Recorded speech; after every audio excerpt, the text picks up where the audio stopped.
The Millionaire'S card was declined. Then a little girl did the unthinkable. The bell above the door jingled, faint and familiar, as the man entered the cafe like he always did. Quiet, precise, invisible only to those who weren't paying attention. His name, unknown to the patrons who filled the warm, rustic space every morning, was Richard Hale. He wore the same charcoal gray coat, tailored and crisp, with a subtle glint of silver cufflinks just peeking out from under the sleeves. His shoes, polished to a mirror finish, clicked lightly against the worn wooden floor. He never spoke unless spoken to, and even then his words were few. Charleston, South Carolina, had its rhythm, especially at that hour, 7 o'clock in the morning, when the city stirred with the smell of roasted beans and the anticipation of a new day. The cafe, perched on the corner of a cobble street lined with old magnolias, had become something of a local favorite, and Richard, despite never offering more than a nod or a polite thank you, had, over the past several weeks, become a fixture. No one knew exactly when he started showing up. At first, he blended into the background, just another early riser seeking caffeine and perhaps a moment of quiet. But people noticed patterns. They noticed how he always ordered the same thing, a medium black coffee with a touch of cinnamon, and how he always sat at the same table by the window, where the morning sun sliced across the room in golden ribbons. They noticed that he never brought a laptop or a phone, just a small leather notebook he never opened. And they noticed his eyes. There was something distant about the way he looked at the world, like he was constantly seeing something others could not. Not haunted exactly, but distracted, detached, as if life were a film he had once starred in, but was now watching from the back row of a darkened theater. The baristas speculated. A former professor? A reclusive author? A widower? Some guessed he was wealthy, based on the clothes and the aura of quiet authority. Others thought he was just eccentric. Still, no one approached him. In Charleston, people respected distance as much as they respected tradition. Then came that Monday morning. It began like all others. The smell of fresh pastries filled the air. The low hum of conversation, mixed with jazz playing softly through the speakers. Richard arrived on time, stepped up to the counter, gave a gentle nod to a young woman behind the register. Her name tag read Kelsey, and ordered as usual. 1 medium black coffee, cinnamon on top, please. Kelsey smiled, coming right up. He reached into his coat and pulled out a sleek, jet black card, the kind that didn't have a limit, the kind that didn't need introductions. It caught the light as he handed it over. She slid it through the reader. Beep. She said softly, glancing at the screen. Let me try that again. Beep. And again. Beep. The line behind Richard fell quiet. Kelsey's fingers hesitated over the machine. She looked up, smile faltering. I'm sorry, it's saying declined. Richard blinked. For the first time, he seemed present, not just in the room, but in the moment. He took the card back, examined it as if the answer might be written on its surface, then offered it again. Try once more. Might be a connection error. She obliged. Beep. Same result. Do you have another card, sir? The question, though softly spoken, felt loud. In a place where small kindnesses and polite distance reigned, this moment struck like a spark in dry grass. People pretended not to watch, but they were watching. Richard held the card in his hand for a long moment. He didn't fumble. He didn't panic. But his shoulders stiffened just enough to be noticed. He returned the card to his coat and gave a small nod. It's fine, he said. Must be an error. Kelsey hesitated. I can hold the coffee for you if... But Richard was already turning away, the steam of the coffee still rising behind him, untouched. He didn't make a scene. No angry words, no frustrated sighs. Just a slow walk toward the exit, his gaze fixed on something distant. The room, for a moment, remained frozen. Then the noise returned, cups clinking, spoons stirring, whispers. And somewhere near the back of the line, a small voice asked, Mommy, why did that man look so sad? The woman hushed her daughter gently, but the little girl kept staring at the door as it closed behind Richard Hale. Something had shifted. What had once been routine was now disrupted, not by the card machine, not by the declined transaction, but by the unspoken weight in the air, something broken, something fragile. And for the first time since he began visiting the cafe, Richard Hale had left without his coffee. The line in the cafe moved on, but the echo of what had just happened lingered like smoke after a fire. Kelsey wiped her palms against her apron, her eyes darting to the register as though the screen might have changed its mind if she looked again. The customers who had watched Richard's departure exchanged glances, some curious, others pitying, and a few carrying the quiet smugness that only surfaces when misfortune touches someone who had always seemed untouchable. But life in Charleston's mornings was a current that never paused for long. Soon enough, coffee cups were passed across the counter, pastries slid into paper bags, and conversations resumed, though now a new subject buzzed among them. Richard Hale, the man with the polished shoes and the mysterious notebook, had been declined 3 times. Outside, Richard walked the narrow sidewalk with deliberate calm, as if slowing his pace could keep the truth from catching up to him. The air was cool, heavy with the scent of salt drifting from the harbor, but he felt heat crawling under his skin. His steps carried him past a bookstore, its display of second-hand novels spilling into the street, and a florist shop where buckets of lilies leaned toward a morning light. He noticed none of it. His mind repeated only the sharp sound of machine and the cashier's voice. Declined, declined, declined. He turned a corner and stopped beneath the shade of an oak tree, gripping the card between his fingers. Black, sleek, a symbol of power. Or it had been. Now it was nothing more than a piece of plastic, a cruel reminder that his carefully constructed life had cracks no one else could see. Yet, he slid it back into his wallet with the same precision as always, but his hand trembled faintly. That detail he would not allow anyone else to witness. Across the street, 2 men in suits sat on a cafe terrace, sipping their espressos. Their voices carried over the traffic. Did you see him? Hale thought he was too important to look anyone in the eye. Guess the bank finally noticed. Probably some glitch, the other replied, though his tone lacked conviction. Still, you'd think a man like him would never run into that sort of problem. Their laughter followed Richard as he walked on, blending into the city's hum. He kept his eyes forward, but the words dug deep. A man like him. What did that mean anymore? By the time he reached the quiet corner of the historic district where he rented a modest apartment, his chest ached with the weight of restraint. He unlocked the door, stepped inside, and let the silence swallow him whole. The space was bare, functional. A single couch, a table scattered with unopened envelopes, a bed neatly made but untouched the night before, because sleep had not come easily. He sat at the table, reached for the nearest envelope, and tore it open. Another notice from the bank, another reminder of frozen assets. He let it fall into the growing pile and leaned back, pressing his hands over his face. The decline at the cafe was not the first. It would not be the last. And each one chipped away at the armor he had so carefully maintained. For years, Richard Hale had been a man whose name carried weight in boardrooms. Deals closed when he walked in. People trusted him with millions because he had the vision to turn them into more. But vision did not protect against betrayal, nor against the claws of lawsuits filed by men who once called him partner. Now his accounts were locked, his investments tied in knots of legal red tape, and his reputation, once ironclad, was whispered about in half-truths and speculation. He rose from the chair and crossed to the window, staring down at the street, where families strolled hand in hand. Tourists paused to admire the pastel houses, and life, indifferent, moved on. His reflection in the glass startled him. The fine suit, the steady posture, the well-kept exterior. It was all a mask. Behind it was exhaustion, and beneath the exhaustion, fear. His phone buzzed on the counter. He glanced at the screen.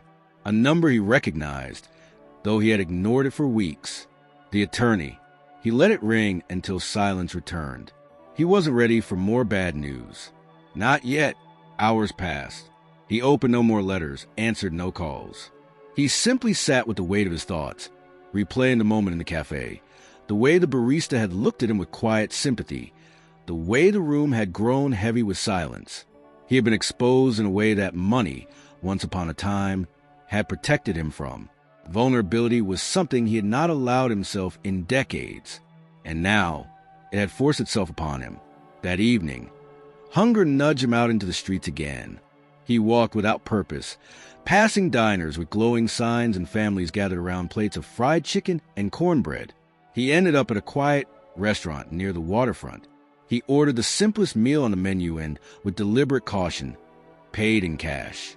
The waitress smiled, unaware of the storm behind his polite thank you. Cash was safe. Cash could not betray him. As he ate, he overheard a group of students at the next table laughing about their day. The carefree rhythm of their voices felt foreign to him, like music from a world he no longer belonged to. He finished quickly and left before their joy could remind him too much of his own emptiness. The night air was cooler, sharper. He pulled his coat tighter around him and walked along the harbor. The water glimmered with city lights, boats rocking gently against their moorings. For a moment, he allowed himself to breathe, to imagine that perhaps tomorrow would not bring another decline, another reminder of all he had lost. But even as he stood there, the truth gnawed at him. Tomorrow would come, and with it, more cracks in the fragile facade he had built. Far behind him, back at the cafe, the story had already begun to spread. A whisper passed from one customer to another, then to a friend outside, then onto the street. A wealthy man, always so composed, humiliated by a machine that told the truth when no one else could. By nightfall, in corners of Charleston he did not walk. Richard Hale had become more than just a quiet man at the window. He had become a question. And questions, once asked, never remained unanswered for long. The cafe was quieter than usual the next morning, as though the air itself remembered what had happened the day before. Richard returned despite the gnawing hesitation in his chest, compelled by something he couldn't quite explain. Routine, perhaps, or maybe stubbornness. He entered without meeting anyone's gaze, his steps measured, and stood once again in line. The faces around him shifted, some feigning indifference, others watching closely. He could feel the weight of their silence pressing in from all sides. He ordered his coffee as usual, voice low, and this time he handed over a $20 bill instead of a card. The barista accepted it quickly, almost with relief, and the room exhaled as though the tension had been temporarily lifted. He carried his coffee to the familiar spot by the window and lowered himself into the chair. The sunlight streamed through, catching dust motes in its path, and he stared into the cup as though answers might surface in the dark liquid. He hoped the quiet would shelter him, but fate had a way of unraveling his careful walls. Near the counter, a little girl tugged at her mother's sleeve, whispering questions in a voice too curious to be contained. Her name was Ellie Turner, 7 years old, her hair pulled back in a messy braid that had begun to slip loose as the morning wore on.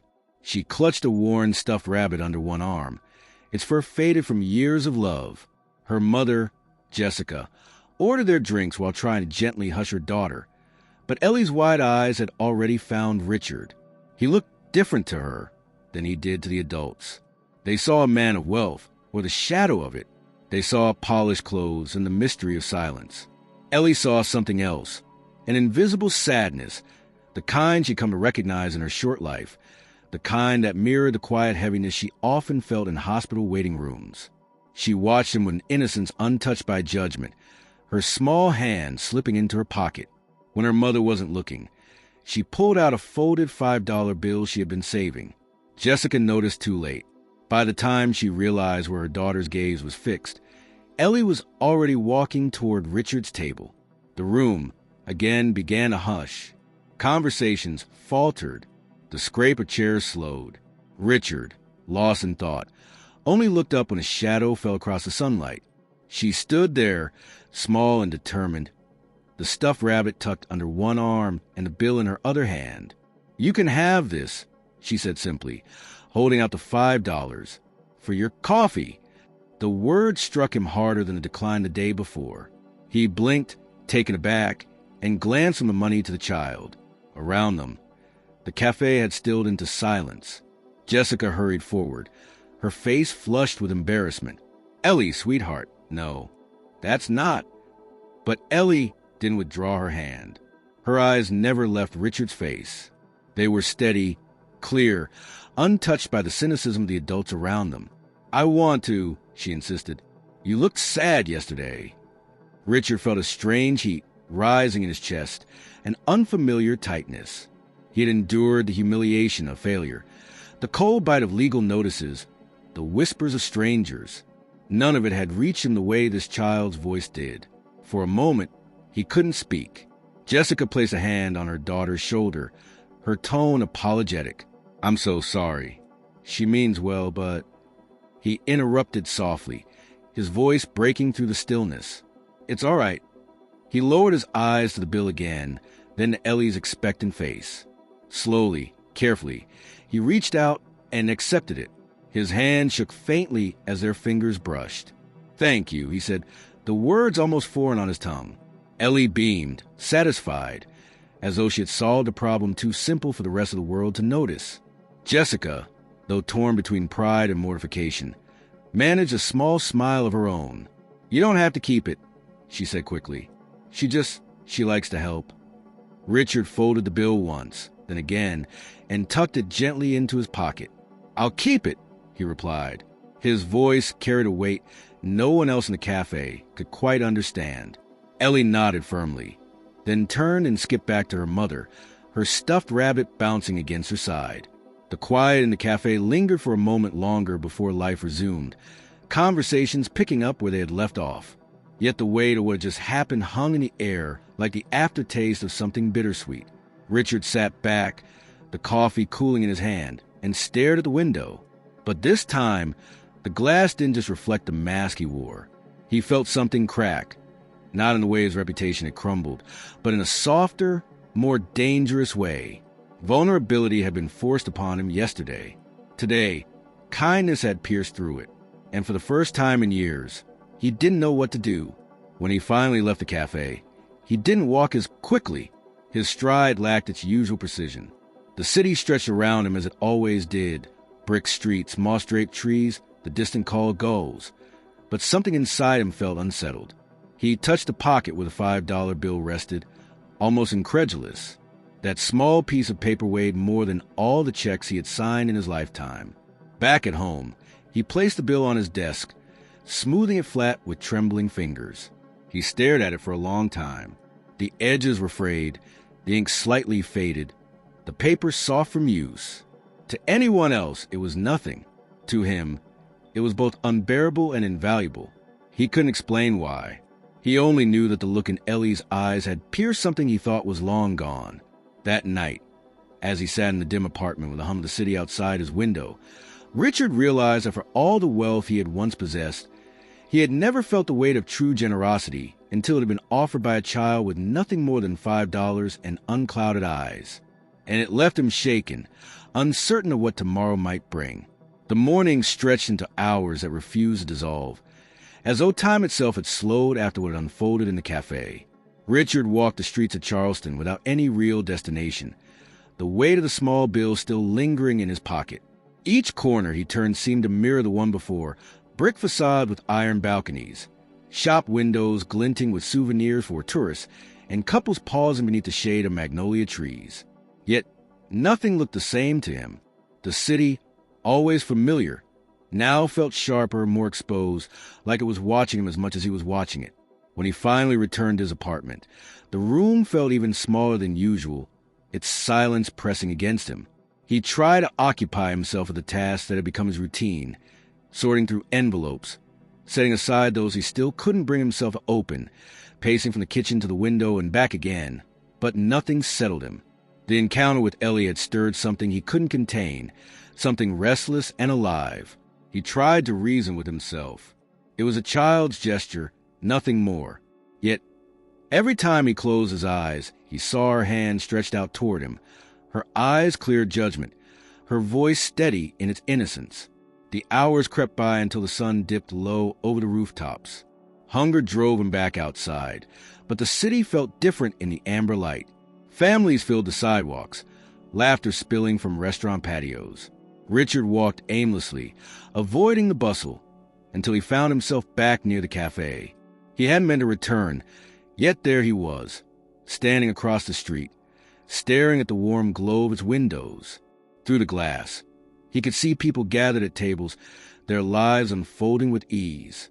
For a moment, he felt an ache of longing, not for the coffee, not for the comfort routine, but for the unguarded simplicity that seemed to exist inside those walls. He turned to leave, but a voice stopped him. "Mr. Hale?"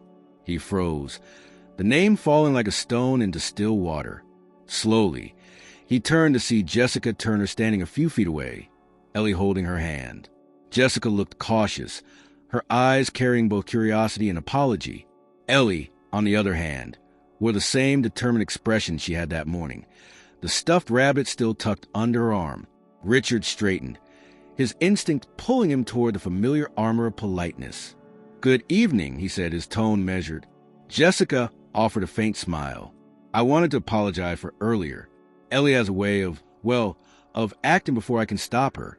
Richard glanced at the girl, who met his eyes without hesitation. "She has nothing to apologize for," he said softly. Ellie squeezed her mother's hand, but didn't look away. "Did you drink your coffee?" she asked. The question startled him more than it should have.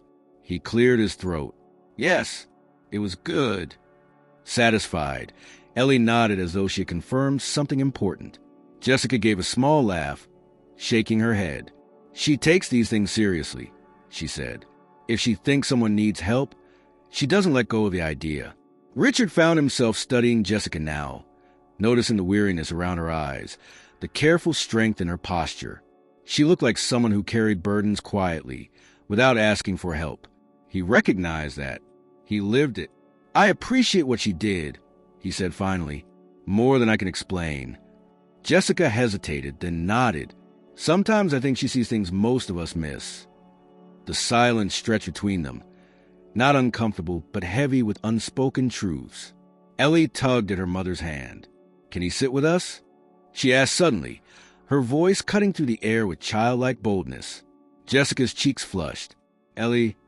But Richard surprised himself by answering before she could finish. "If you don't mind, I would." Moments later, he found himself seated across from them inside the cafe, the same place he had stood humiliated the day before, but now it felt entirely different. The table was small, barely enough for their drinks and Ellie's rabbit, yet it created a closeness that unsettled him in ways he hadn't anticipated. Ellie leaned forward, resting her chin on her hand. "Why do you always look like you're thinking about something sad?" The question struck him with the blunt honesty only a child could wield. He opened his mouth, searching for the familiar armor of vague responses, but found none. His throat tightened. He managed a small, strained smile. "I suppose some thoughts are hard to put away." Ellie tilted her head, considering this as though it were a puzzle. "Did you lose someone?" The air between them shifted. Jessica looked sharply at her daughter, her voice firm but gentle. "Ellie, that's not..." Richard raised a hand, stopping her. His eyes, though tired, softened. "It's all right," he said. He turned his gaze back to the child, his voice quieter now. "Yes, I did."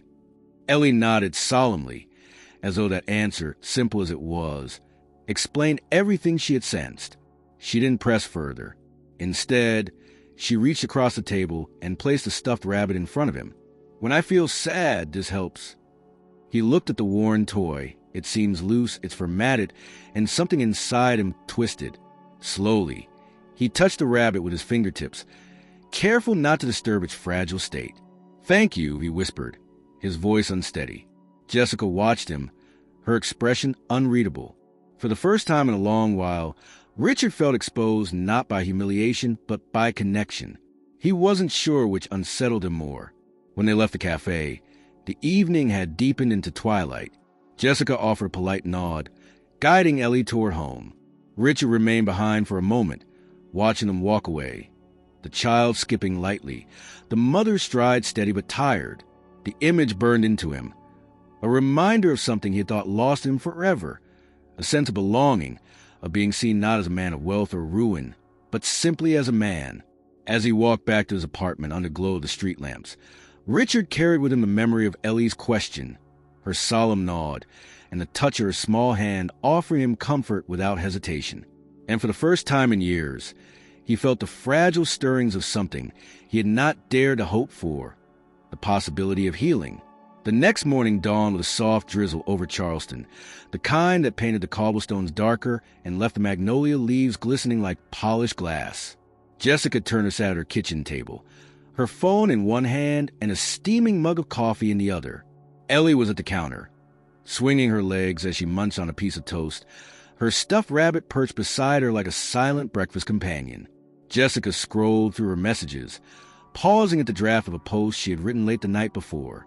She had hesitated, uncertain if it was the right thing to share. But the memory of her daughter's insistence, the sight of Richard Hale's face when Ellie had offered him kindness, pressed on her heart. It wasn't about exposure or gossip, she told herself. It was about showing the small miracles that kindness could create.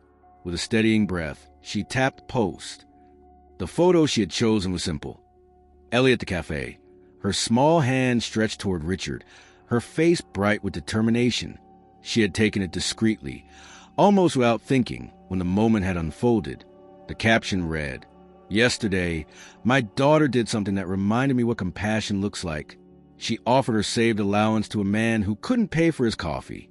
I don't know his story, but I know her heart, and sometimes that's enough." She set the phone aside, not expecting much. Posts like these often gathered a handful of likes, maybe a few comments from friends. Life would go on, but life had other plans. By mid-morning, the post had already collected dozens of shares in the local community group. Comment began to flow, people touched by Ellie's simple act of generosity. Words like faith and humanity restored, and we need more Ellies in this world, repeated again and again. Jessica read them with a mix of pride and disbelief, while Ellie, too young to fully understand the ripple she had caused, hummed happily as she drew pictures at the table. Then, just before noon, a new comment appeared that froze Jessica in place. "Isn't that Richard Hale? The investor who disappeared a couple of years ago?" It was followed quickly by another. "Yes, I recognize him. He used to be on the cover of magazines. What's he doing in Charleston?" Jessica felt a jolt of shock. She glanced at the picture again, seeing Richard now through a different lens.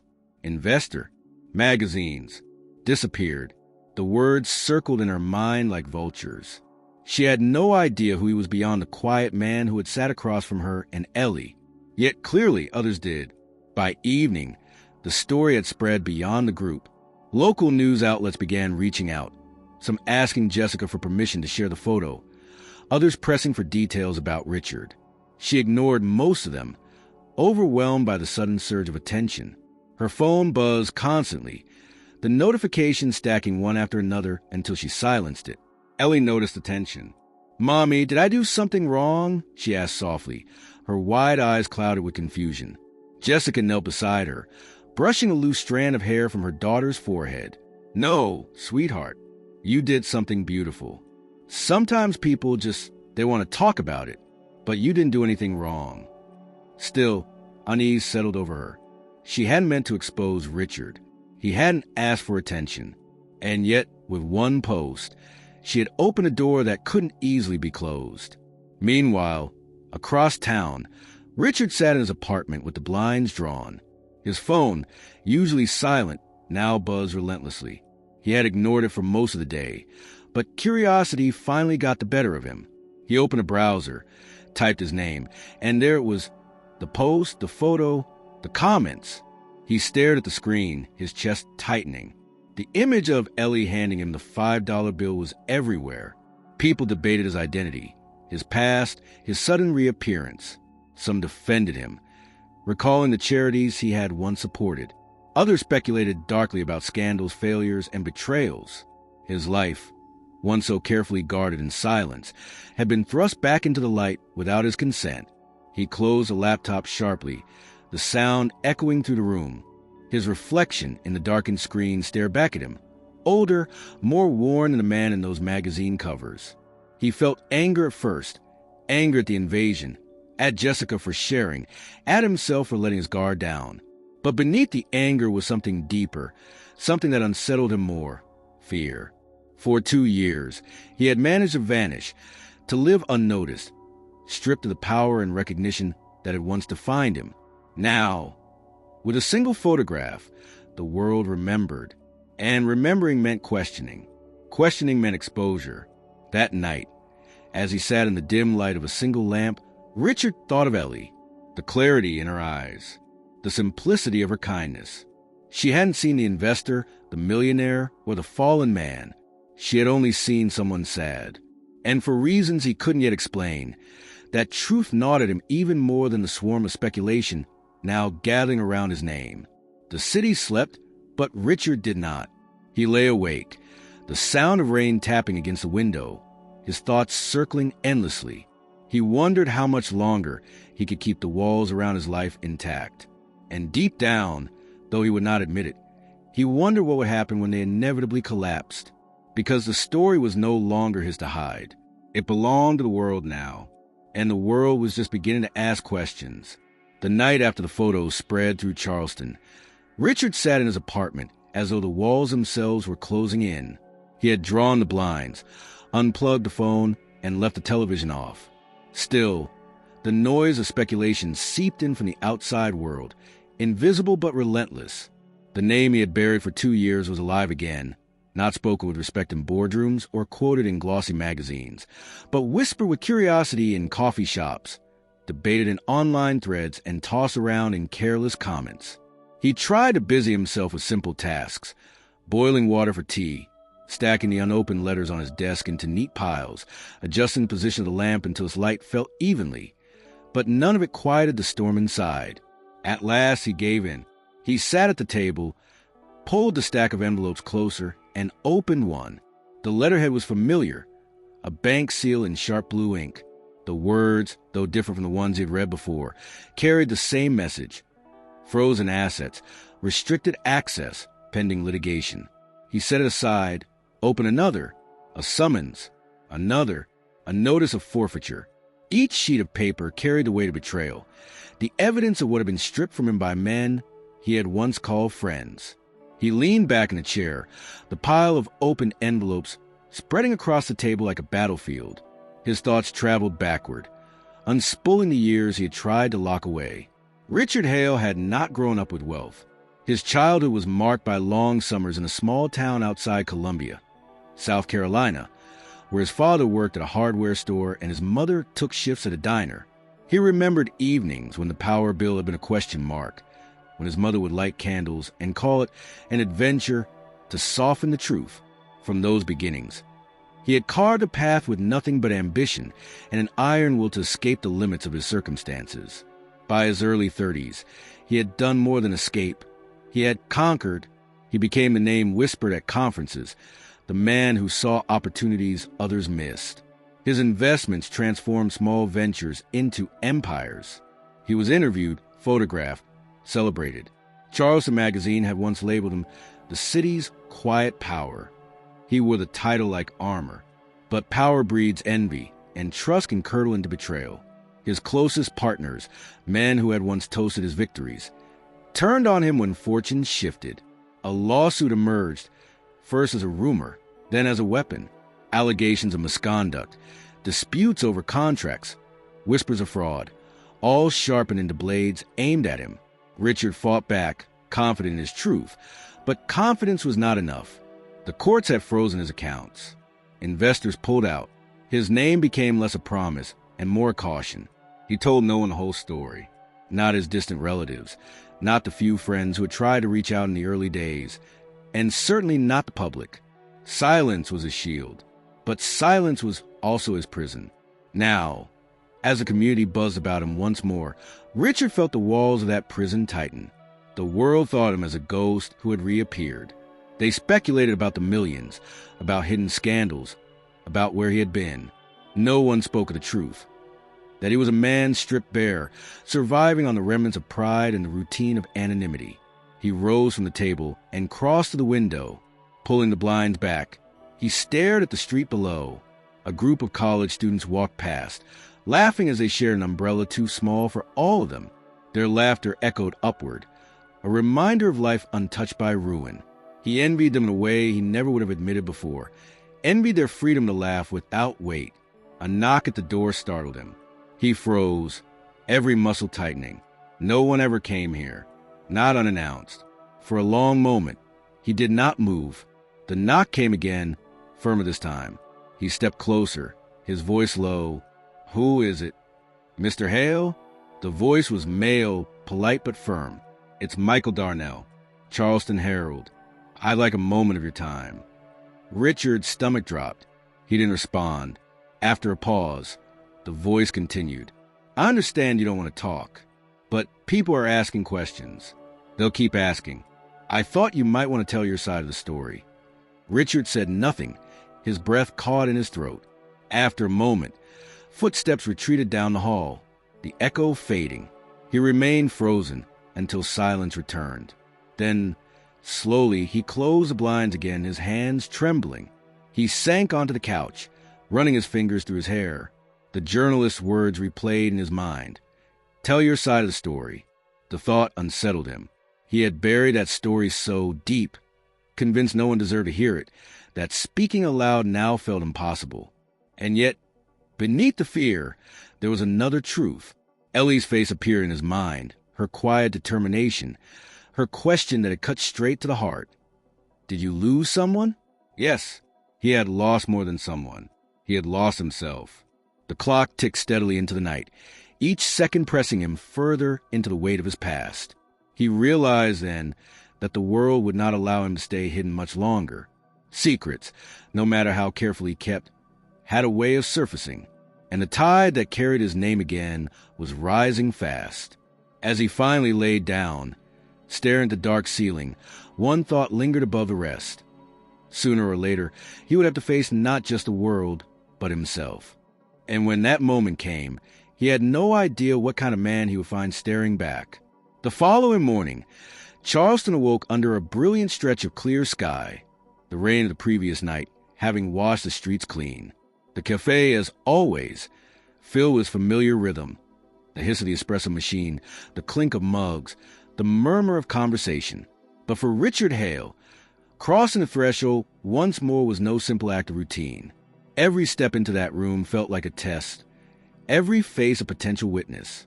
He wondered if the people inside saw him as a fallen man in whispered online threads, or if for them, he remained only a curiosity.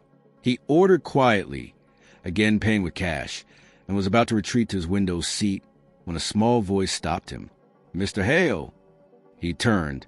Ellie was at a table near the counter, her braid loose and her stuffed rabbit perched beside her plate of blueberry pancakes. She waved with unrestrained enthusiasm, as if they were old friends. Jessica sat across from her, giving Richard a polite but hesitant nod. For a moment, he considered pretending not to hear, slipping into his usual solitude. But Ellie's eyes followed him, bright and insistent.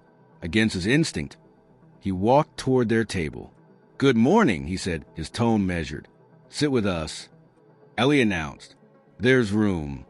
Richard's gaze flickered to Jessica, who gave a cautious shrug, though her eyes held something almost protective. "You're welcome to join if you'd like," she said softly. His first instinct was to refuse. He had spent years mastering distance, using it as both shield and weapon. But something in Ellie's certainty broke through his resistance. He sat down, the chair scraping lightly against the floor, and folded his hands on the table as though bracing for a negotiation. Ellie wasted no time. "You don't smile much," she said matter-of-factly. Richard gave a faint, wry smirk that barely reached his eyes. That might be true. "Why?" He hesitated. "Some people forget how." Ellie considered this carefully, stabbing a piece of pancake with her fork. "My mom says when people forget things, it's usually because something hurt them." Jessica's cheeks flushed. "Ellie, that's enough." But Richard raised a hand gently. "She's not wrong." His voice was quieter now, almost reluctant. He glanced at Jessica, then back at the child. Sometimes life takes things away, and it can make smiling feel difficult. Ellie tilted her head, studying him with unblinking seriousness. "Did you lose someone?" The question struck like an arrow. He hadn't expected it again, not so directly, not with that same piercing innocence. He cleared his throat, buying time, the edges of memory tugging at him. "Yes," he said finally, his voice almost a whisper. "I did." The silence that followed was heavy but not uncomfortable. Jessica's hand brushed Ellie's arm, a subtle gesture urging her to leave it there. Richard stared at the table, his coffee untouched, his thoughts unraveling faster than he could contain them. For the rest of the meal, conversation shifted to lighter things. Ellie's favorite books, her dislike for math homework, her belief that the rabbit beside her could hear everything. Richard listened more than he spoke, but for reasons he couldn't understand, he didn't leave. He stayed until Ellie was finished, until Jessica gathered their things, until hum of the cafe reminded him of the world beyond their small circle. When they stood to go, Ellie looked up at him. "See you tomorrow?" Richard's lips parted, caught between yes and no. "We'll see," he replied carefully. Jessica gave him a polite smile, though her eyes lingered on him for a moment longer than necessary. Then they were gone, leaving him with the echo of a promise he hadn't meant to make. That night, alone in his apartment, Richard felt unsettled. He had not intended to let them in, yet Ellie's questions had carved cracks into walls he had spent years fortifying. He told himself he could resist, that he could keep his distance, that he would not let a child and her watchful mother become entangled in his unraveling life. But even as he convinced himself, he knew the truth. Resistance was already failing. Days passed. He returned to the cafe again, and again she was there. Sometimes she asked him to sit, sometimes she only waved. But always she noticed him. He found himself waiting for those encounters, though he never admitted it aloud. On the fourth morning, as he sat across from her once more, Ellie leaned closer, her small hands folded on the table. "You know," she said seriously, "it's okay if you let people help you." The words startled him. He looked at her, then at Jessica, who was watching with quiet curiosity. "I don't need help," he said firmly, his voice sharper than he intended. Ellie didn't flinch. Everybody needs help sometimes. Something inside him twisted, a mix of anger and despair. He drew a slow breath, forcing his tone back to calm. "Not me." Jessica touched her daughter's arm. "Ellie, let's not." But Richard shook his head. "It's all right. She's just young enough to believe help is simple." He gave a small, bitter smile. "The world will teach her otherwise." Ellie frowned, unconvinced.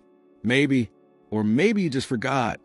Her words lingered long after they left the cafe, following him back to his empty apartment.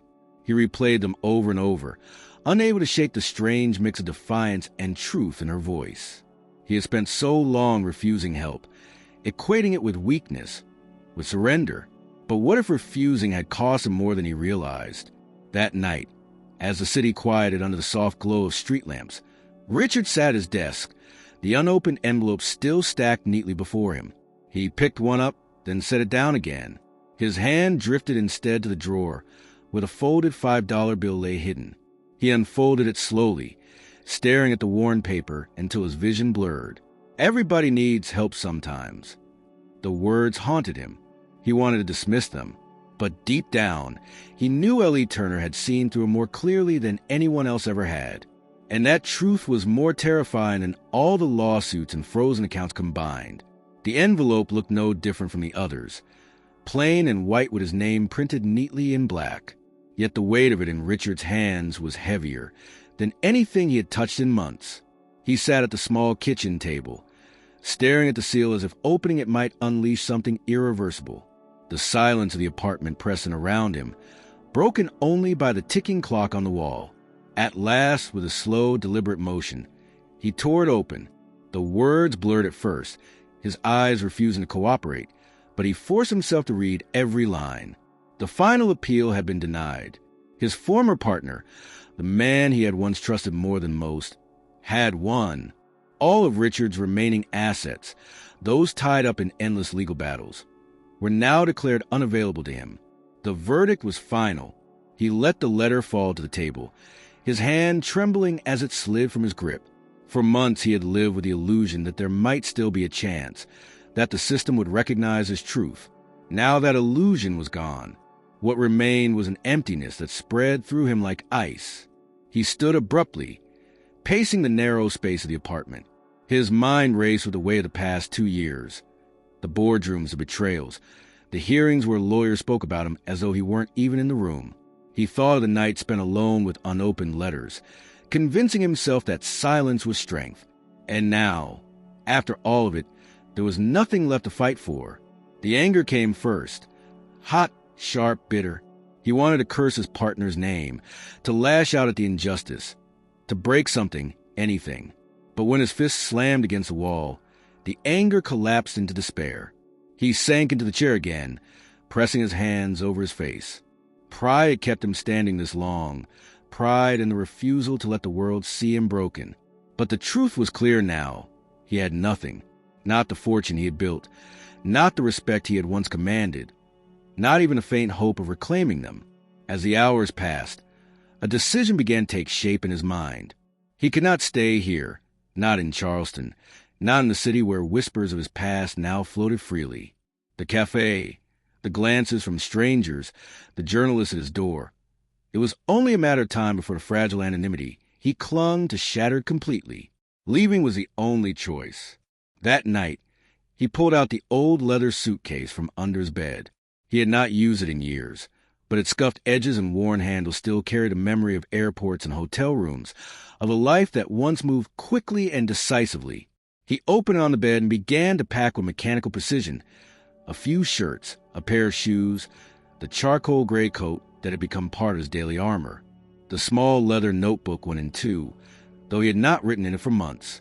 When he reached for the drawer, his hand paused over the folded $5 bill. For a long moment he stared at it. The creases saw from being opened and closed. The ink faded. It was such a small thing, yet it rooted him to a moment that felt impossibly large.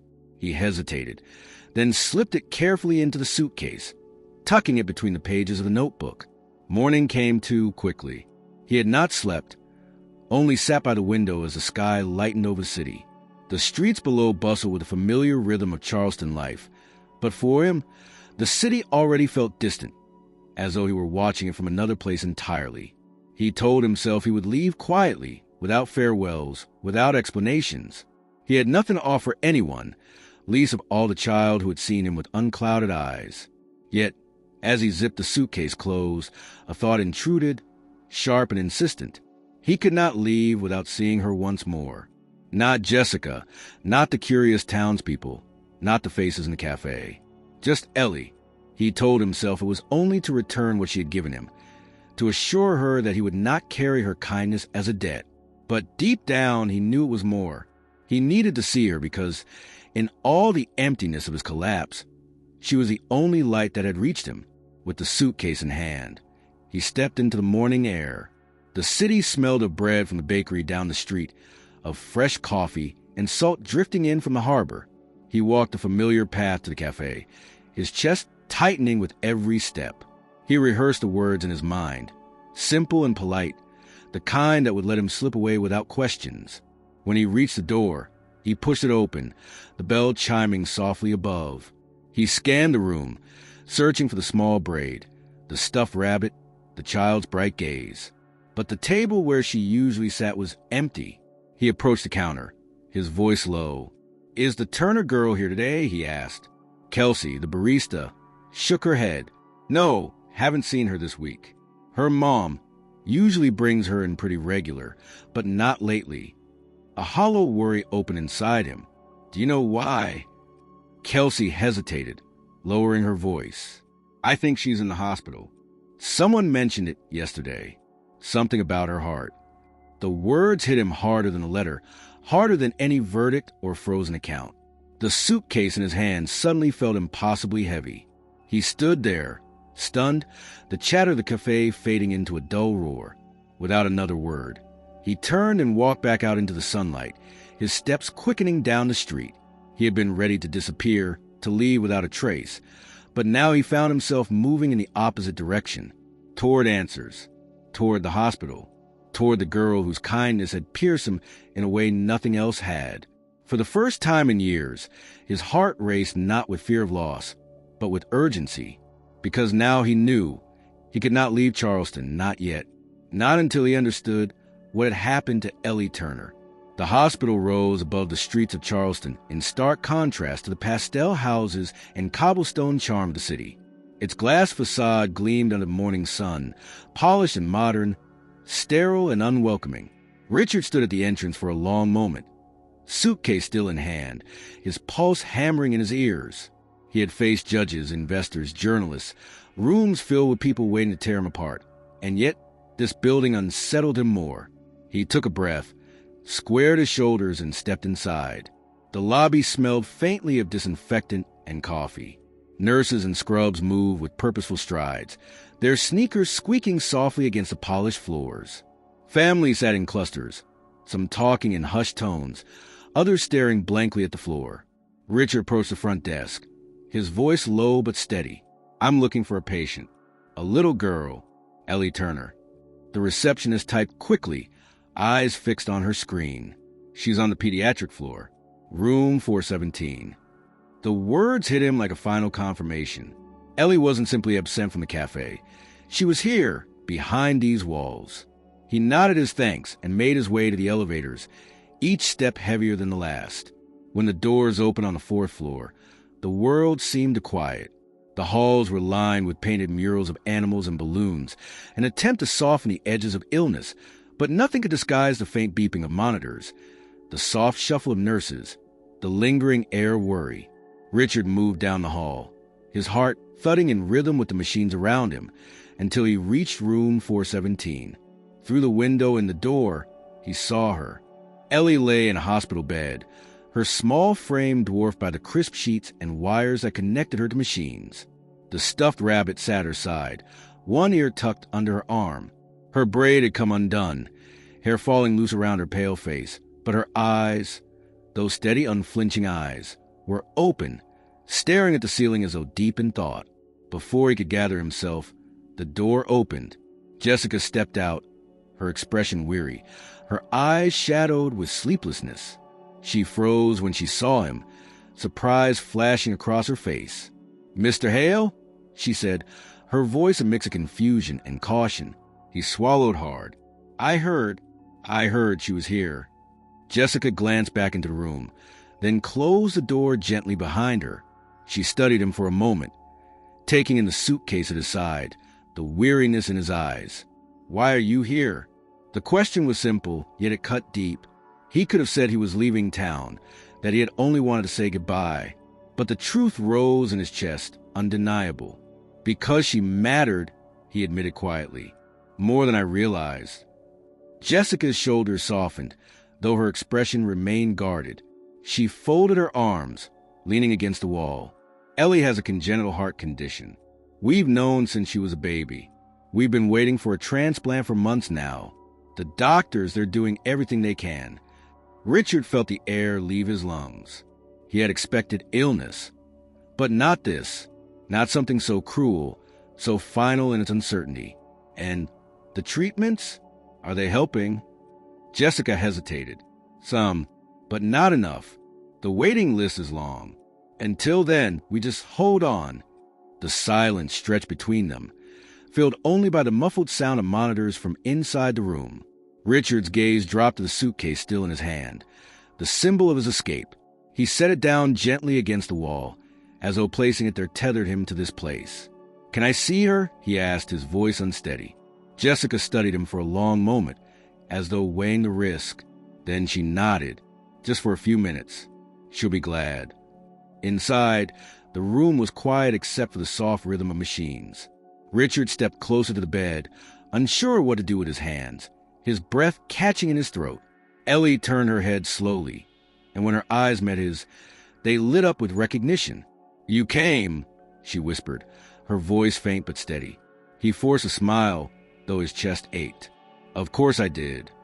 She shifted slightly, the stuffed rabbit still tucked under her arm. "I thought maybe you left. People leave sometimes." The word struck him like a blow. He pulled the chair closer to her bedside, lowering himself until he was at her level. "I was going to," he admitted softly. "But then I heard you were here, and leaving didn't seem possible anymore." Ellie studied him with the same piercing clarity she always had. "You look sad again. Are you still sad?" Richard hesitated, the truth trembling on his lips. He could have lied, offered her the comfort of a simple no, but her eyes demanded honesty.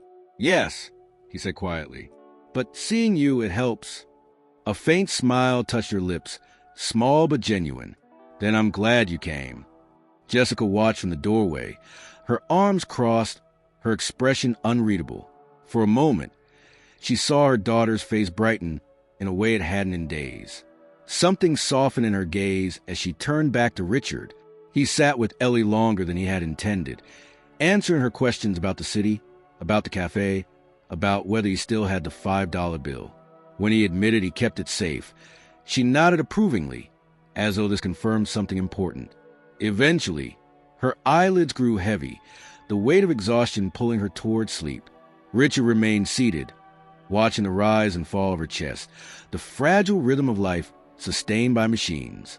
His own heart ached with a helplessness he had never known, the kind that money, power, or pride could never solve. When Jessica finally stepped back into the room, she spoke softly. "She'll sleep for a while. You should get some rest too." But Richard shook his head. "I'll stay, just a little longer." Jessica studied him, her guard still in place, but thinner now. She nodded, pulling a chair to the other side of the bed. For a while, they sat in silence, two strangers bound together by the quiet strength of a child who refused to see the world as hopeless. And for the first time since his downfall began, Richard felt something he hadn't dared to believe possible: the faint stirrings of purpose, not for courts or accounts or legacies, but for a little girl whose kindness had reminded him he was still human.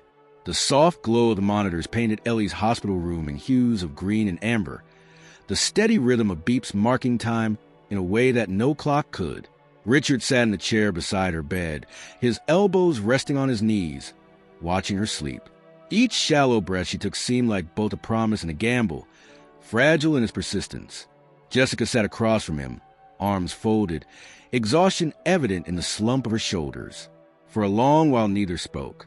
The quiet carried more weight than words, and both seemed reluctant to break it. But eventually Jessica leaned forward, her voice low, careful not to disturb her daughter. "You don't have to stay," she said. Richard lifted his eyes to her, tired but resolute. "I know, but I want to." Her gaze lingered on him, filled with questions she hadn't yet asked.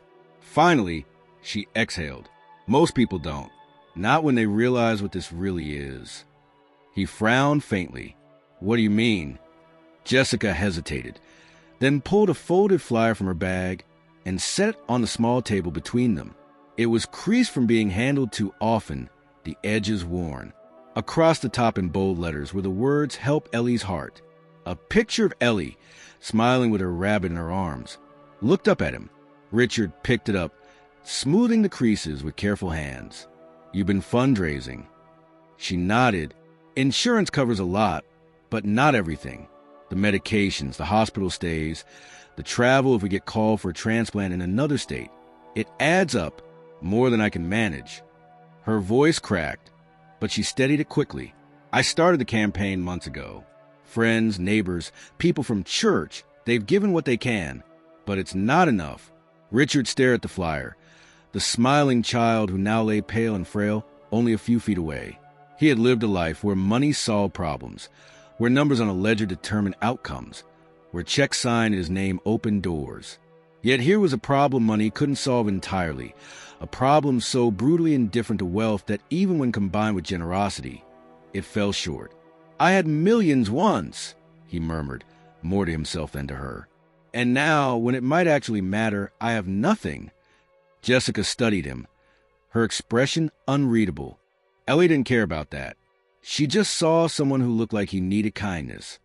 The words cut him deeply, not with pain but with clarity. He set the flyer back on the table, his hand lingering on it. "If I had anything left that mattered, I'd give it to her." Jessica tilted her head. "What makes you think you don't?" The question hung in the air, quiet and insistent. He looked at her, then back at Ellie, her small hand curled around the ear of her rabbit even in sleep. He realized then that wealth was not only in accounts or properties. There were other forms: time, attention, presence, things he had denied the world for years in his retreat. But he also knew there was one thing he still possessed, tangible and real: the car. A 1968 Pontiac GTO, deep green, kept in storage at the edge of town. It was the one thing the courts hadn't taken, the one relic of his father he had refused to part with, not out of stubbornness, but sentiment. Selling it had always felt like erasing a part of himself. Yet as he sat in that hospital room, listening to the fragile hum of Ellie's breathing, the decision crystallized. He stood slowly, the chair leg scraping lightly against the floor. Jessica looked up at him, puzzled. "There's something I need to do," he said. "I'll be back." "Richard," she began, but he had already picked up his coat. The storage facility smelled of dust and gasoline, a faint reminder of decades past. When he pulled back the tarp, the car gleamed faintly under the harsh overhead lights. He ran his hand along the cool metal, memories rushing back. Riding the passenger seat as a boy, his father's hand steady on the wheel, the rumble of the engine like a heartbeat. It was more than a car. It was legacy, identity, history. And yet, standing there, Richard realized it could be something else too. It could be a lifeline. The following afternoon, he sat in the office of a collector who had admired the GTO for years. The negotiation was brief. Richard wasn't there to bargain. He was there to surrender. When the final papers were signed and the check slid across the desk, he felt both grief and relief. He had lost the last piece of his father, but in exchange, he had gained something that mattered infinitely more: the chance to make a difference. That evening, he returned to the hospital with an envelope in hand. Jessica was in the waiting room, her posture weary but alert. She looked up as he approached. "What's that?" she asked. He placed the envelope gently on the table between them. "It's not enough, but it's something. Enough to cover the rest of the expenses the campaign couldn't reach." Her eyes widened as she opened it, scanning the check. She looked at him, stunned. "You can't, Richard, you can't just—" "I can," he interrupted, "and I already did." His voice was firm, though his eyes carried the weight of the choice. "It's the last thing I had that was truly mine. Now it's hers." Jessica's throat tightened, words failing her. For a long moment, she only stared at him, searching his face for some hidden motive.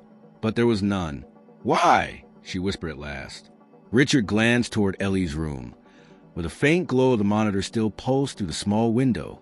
"Because for the first time in years, I've been reminded that money isn't power. It isn't security. Sometimes, it's just a difference between despair and hope. And if I can give her even a little of that—" He shook his head. "Then it's worth everything." Jessica's eyes glistened, though she quickly blinked back the tears.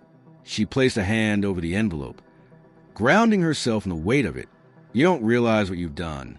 Richard managed a faint, weary smile. "Maybe not, but I know it's the first thing that feels right in a long time." They sat in silence after that, the hum of the hospital filling the space between them. For Richard, the decision brought no triumph, no return of pride. Instead, it brought something quieter, steadier, the sense of having stepped, however briefly, into the light again. And though he couldn't yet know it, the gesture would soon ripple far beyond that hospital room, carrying both his name and Ellie's into the world in ways neither of them could have imagined. The hospital had a rhythm all its own, a steady tide of nurses moving from room to room, the muted beeping of monitors, the low murmur of families waiting for news they could not control.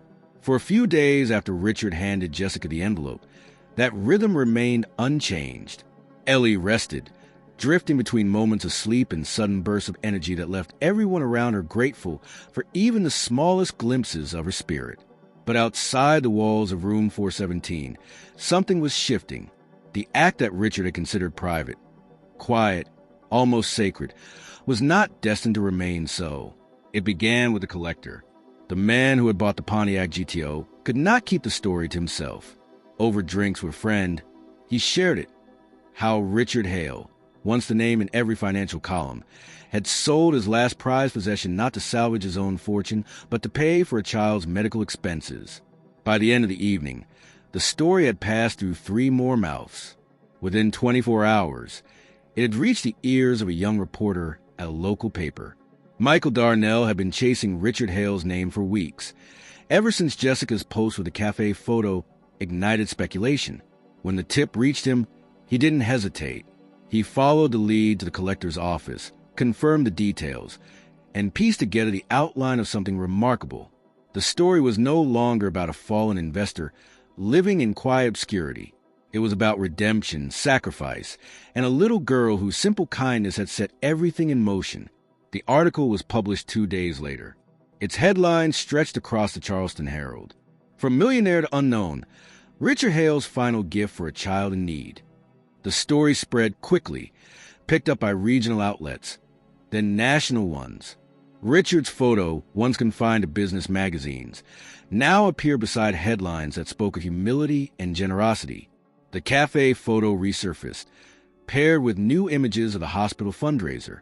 Strangers who had once whispered about scandal now debated whether Hale was a man undone by betrayal or one redeemed by compassion. Inside the hospital, Jessica read the article on her phone, her hand trembling as she scrolled. She had not told anyone about the check. Somehow, it had found its way into the world anyway. She glanced at Richard, who was seated beside Ellie's bed with a leather notebook in his lap, though the pages remained blank. "They know," she said softly, breaking the silence. He looked up, confusion in his eyes. "The papers. Everyone. They know about the car. About the money." She hesitated, her voice tightening. "About you?" For a long moment, Richard didn't respond. He simply closed the notebook, set it on the table, and leaned back in his chair. His expression was unreadable, a storm of emotions held tightly in place. "I never wanted this," he said finally. Jessica nodded. "I believe you. But maybe it's not about what you want anymore." Ellie stirred then, her small voice cutting through the heaviness. "What's wrong?" Jessica forced a smile. "Nothing, sweetheart. Go back to sleep." But Richard met Ellie's eyes, and in them he saw something that steadied him. She wasn't asking for explanations, wasn't judging the way the world was. She only wanted the truth, as simple as it could be. "I think people found out about what I did," he admitted quietly. Ellie's eyes flickered with curiosity. "Is that bad?" He considered the question, his lips pressing into a thin line. "Maybe not." In the days that followed, the hospital became busier with visitors who weren't there for medical reasons. Representatives from charities arrived, curious about Ellie's case. Local business owners offered support, some sending donations, others asking what they could do. Packages arrived at the Turner's door, books, toys, handmade cards from strangers who had read the story and wanted to help. Richard watched it all with cautious distance. He wasn't comfortable with the attention, but he couldn't deny what it meant for Ellie. The campaign Jessica had fought so hard to keep alive now surged with new donations. What had once seemed impossible was suddenly within reach. One evening, as twilight painted the sky outside the hospital window, Jessica sat with him in the waiting room. She held her phone, scrolling through the growing list of donors. "Do you realize what you started?" she asked, her voice soft but edged with wonder. "People from all over the country are giving. Not just money, messages, prayers, offers to help in any way they can. I've been fighting for months, and you," she shook her head, overwhelmed.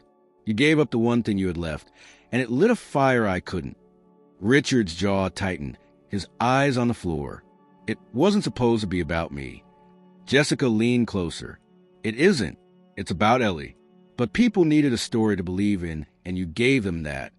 He didn't answer. The weight of her words pressed on him, uncomfortable but undeniable. He thought of the years he had spent chasing wealth, of the boardrooms and deals that had once made his name. None of it had inspired this kind of movement, this kind of outpouring.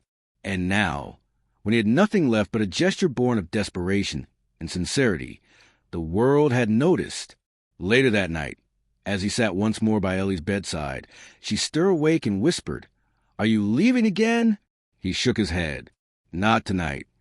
Her small hand reached for his, weak but warm. "Good, because I think you're supposed to be here."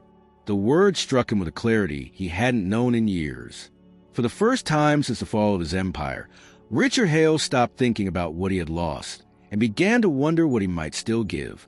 The headlines outside continued to grow, but inside room 417, the story was quieter, simpler. It was the story of a little girl who believed kindness could change the world, and a man who was beginning, against all odds, to believe it too. In the week that followed the newspaper article, Richard's life was no longer his own. What had begun as whispers in Charleston community groups now filled national headlines, the story spreading far beyond the city's cobblestone streets. The coverage painted him not as a disgraced investor who had vanished, but as a man humbled, stripped of fortune, yet capable of a gesture that reignited faith in people's better nature. And at the center of it all was Ellie, her courage, her compassion, and her fragile heartbeat that tied the story together. Donations flooded in. The fundraising page that Jessica had once updated in quiet desperation now buzzed with new contributions every hour. Businesses added their names to the cause, local churches organized elections, and strangers sent cards addressed simply to Ellie's room, Charleston Hospital. Within days, the total reached and surpassed the amount Jessica had dreamed of but never thought possible. The relief was overwhelming, and yet it came with surreal edge. What had once been a private fight for survival had become a public crusade. Richard moved through it cautiously, uncomfortable with the attention, but unable to deny its results. When people approached him in the hospital corridors, thanking him for his sacrifice, he nodded politely and moved on. He had no interest in applause. He couldn't shake the feeling that it wasn't his story at all, that he was only a man caught in the orbit of a child whose kindness had set the world spinning differently. Still, there were moments that surprised him. Letters arrived addressed to him, not with accusations or demands, but with gratitude. One came from a single mother in Ohio who wrote, "I don't have much, but your story reminded me that generosity isn't about what you have, but what you choose to give. My daughter and I made a donation together. Thank you for reminding us." Another came from a retired teacher in Maine. "You've shown that even when everything is taken, there is still something left worth giving. Don't underestimate the power of that lesson." Richard read them late at night, sitting by the hospital window while Ellie slept. Each word struck him in ways he couldn't explain. For so long he had believed his worth was tied to the empire he built, the millions he moved, the power he wielded. Now strangers saw value in him for something entirely different, something far simpler. One afternoon, as he walked to the lobby to fetch coffee for Jessica, a familiar voice called his name. He turned to see Daniel Whitaker, a man he had once called a friend, one of the few from his old world who had not joined the chorus of lawsuits. Daniel approached cautiously, as if unsure how welcome he would be. "I read the article," Daniel said. "I had to see for myself." Richard stiffened, memories of boardrooms and betrayals flashing in his mind. "And what exactly did you come to see?" Daniel studied him. "That you're still here. That you're still Richard, the man I knew before everything went wrong." Richard's jaw tightened. "That man is gone. Maybe," Daniel allowed, "or maybe you just needed the right reason to come back." He hesitated, then lowered his voice. "I'm starting something new. Not investments. Not the old game. A foundation. Financial guidance for nonprofits, schools, community programs that need expertise but can't afford it. I need someone who understands both the numbers and the people behind them. Someone like you." The offer hung in the air, heavy with possibility. Richard felt the old instinct stir, the reflex to analyze, to calculate, to protect himself. Yet this was different. It wasn't about building wealth. It was about using the knowledge he carried, the skills that had once been sharpened for profit, to serve something else entirely. "Why me?" he asked, suspicion still lingering. "Because despite everything, I still trust you," Daniel said simply. "And because the world already sees you differently now. Maybe it's time you see yourself differently too." Richard said nothing at first. The idea unsettled him, yet also sparked something he hadn't felt in years: purpose. He thought of Ellie, of the $5 bill tucked safely in his notebook, of her voice telling him it was all right to accept help. Perhaps this was what she meant. When he returned to the room, coffee in hand, Jessica noticed the look on his face. "What is it?" she asked. "An old colleague," he said carefully. "He wants me to work with him on something different." Jessica studied him, her eyes thoughtful. "And do you want to?" Richard hesitated, then nodded slowly. For the first time in a long while, "I think I might." The days blurred into a rhythm of cautious hope. Doctors brought updates, small improvements in Ellie's condition, whispers of progress on the transplant list. The donations continued, easing the financial weight that had nearly crushed Jessica. And through it all, Richard remained not as the millionaire who had lost everything, but as the man who had chosen to stay when he could have walked away. Late one evening, as Ellie slept and Jessica dozed in the chair beside her, Richard sat by the window, the city lights shimmering in the distance. He pulled a notebook from his coat, opened it to a blank page, and placed a folded bill at its center. For the first time since his downfall began, he picked up a pen. He didn't write numbers or plans or projections. He wrote about a little girl who had seen past the ruins of his pride, who had reminded him that generosity was not measured in wealth but in humanity. He wrote about how a single act, as small as $5 and as vast as compassion, could ripple outward until it moved the world. He wrote until the page was full, then closed the notebook and rested his hand on its cover. The words weren't for the world, not for the papers or the headlines. They were for him, a reminder of the man he could still become. And in that quiet moment, Richard Hale understood something he never had in the height of his fortune. True wealth was not in what he held, but in what he gave. Spring arrived in Charleston with a gentleness that seemed almost intentional, as if the city itself were aware of the fragile hope resting inside the hospital. The magnolias bloomed, painting the streets in white and pink, and the air grew warmer with each passing day. Inside room 417, however, time seemed to stretch endlessly, each hour measured not by clocks but by the rhythm of Ellie's condition. It happened one morning just before dawn. A nurse entered quietly, her expression alert, her movements quick. She spoke softly to Jessica, who jolted upright in her chair, and then to Richard, who had fallen asleep by the window with his notebook still resting on his lap. The words were simple, but they carried the weight of a miracle. A heart has become available. The next hours blurred in a rush of preparations. Doctors and nurses moved swiftly, explaining procedure in careful, reassuring tones. Consent forms were signed, IVs adjusted, monitors checked. Jessica clung to Ellie's hand, whispering words of comfort through tears she could not stop. Ellie, though pale and frightened, met her mother's eyes with bravery far beyond her years. Richard stood at the edge of it all, feeling both powerless and essential. When Ellie turned her gaze toward him, she offered the faintest smile. "You'll be here when I wake up?" she asked. His throat tightened, but he forced himself to answer steadily. "I'll be right here." The surgery lasted through the day. Richard and Jessica sat in the waiting room, the sterile walls closing around them, the hours dragging like anchors. They spoke little, each lost in their own storm of fear and hope. At times, Jessica prayed quietly under her breath, while Richard stared at the floor, his hands clasped so tightly the knuckles blanched white. When the surgeon finally emerged, exhaustion etched across his face. Jessica leapt to her feet. Richard followed, his chest tight with dread. "It was successful," the doctor said. "The heart is strong. She's resting now. The next few days will be critical, but so far, everything looks good." Jessica collapsed into tears, her hands covering her face. Richard exhaled a breath he hadn't realized he'd been holding, his entire body trembling with relief. For the first time in months, perhaps years, hope did not feel like a fragile illusion. It felt real. In the days that followed, Ellie began to recover. Slowly at first, small improvements in her color, in the strength of her voice, in the sparkle returning to her eyes. Each milestone felt monumental. The first time she sat up without help, the first time she laughed at a joke, the first time she declared she was hungry again. Richard was there for all of it. He brought her books from the local shop, read aloud when she grew tired, and even let her win at board games, though she accused him of being a terrible player regardless.